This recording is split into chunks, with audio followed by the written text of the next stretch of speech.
AWN TV news में आप सबका स्वागत है और मैं आपके साथ अम्बी वर्मा। तो चलिए आगे बढ़ते हैं कुछ खास खबरों की ओर। AMU के assistant professor doctor Rehan Akhtar Qasmi ने बाबा बागेश्वर धाम के बयान की कड़ी निंदा की। बोले, आज कुर्बानी की मना कर रहे हैं, कल रोजा नमाज भी मना करेंगे। बकरीद पर कुर्बानी इस्लामिक परंपरा का अहम हिस्सा, हज बिना कुर्बानी अधूरा। बाबा बागेश्वर ने कहा था, हम बलि प्रथा के पक्ष में नहीं है, जीव हिंसा किसी धर्म में उचित नहीं। डॉक्टर कासमी ने कहा, सरकार की गाइडलाइंस माने, लेकिन धार्मिक भावनाओं का सम्मान जरूरी।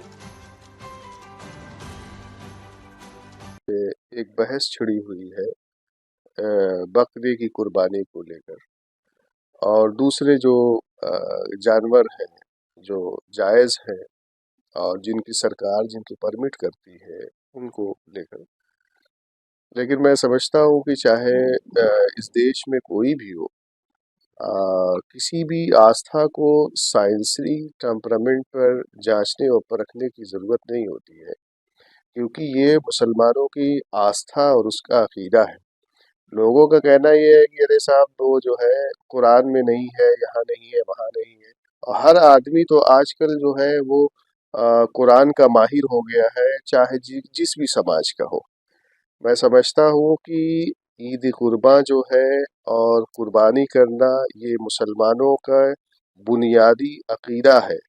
इससे मुसलमान जो है एक ये परंपरा नहीं है। लोग ये कह रहे हैं कि ट्रेडिशन और रिवायत है, ये रिवायत नहीं है। आप ये देखिए कि आप यहाँ बहुत कह रहे हैं, आप यही चीज जरा जरा हज के मौके पे कर दीजिए कि जहाँ पर लाखों करोड़ों की तादाद में कुर्बानियां होती हैं, और जो आदमी वहाँ कुर्बानी नहीं करेगा उसका हज भी नहीं होगा। तो मैं समझता हूँ कि ये हर त्योहार पर एक पॉलिटिकल एजेंडे के तौर पे लोग इस्तेमाल करते हैं। जिस आदमी का जो जो जगह है, जो स्पेस है, उसको वहाँ अपने आप को इस्तेमाल करना चाहिए। और मेरी यही तमाम लोगों से दरख्वास्त है, तमाम हिंदुस्तान के मुसलमानों से दरख्वास्त ये है कि ये अमन के साथ, शांति के साथ कुर्बानी और कुर्बानी के त्योहार को, ईद कुर्बा को, बकरीद को मनाएं। सरकार जिन जानवरों पर प्रतिबंध लगाए हुए है, जो जानवर किसी की आस्था से लगा हुआ है, जिसको लोग उसका आस्था मानते हैं, उस जानवर की बिल्कुल कुर्बानी नहीं होनी चाहिए, बिल्कुल नहीं होनी चाहिए। उनका कहना ये भी है कि इन्होंने हिंदू समाज से भी अपील की है, जिस तरीके और मंदिरों कहीं मंदिरों नहीं, कहीं भी अपील करें, वो करें, लेकिन अब आप कल ये कह दें कि आप साहब नमाज मत पढ़े, आप कल ये कह दें साहब रोजा न रखे, आप कल ये कह दें साहब ज़कात ना दे, आप कह दें सदका ना दे, तो इसका क्या मतलब है? मैं समझता हूँ कि जो जो हिंदुस्तान नहीं, पूरी दुनिया के मुसलमानों का जो फेथ और अकीदा है, ये ट्रेडिशन और रिवायत और रस्म नहीं है। इसको रस्म नहीं कहना चाहिए, ये बुनियादी अकीदे में शामिल है।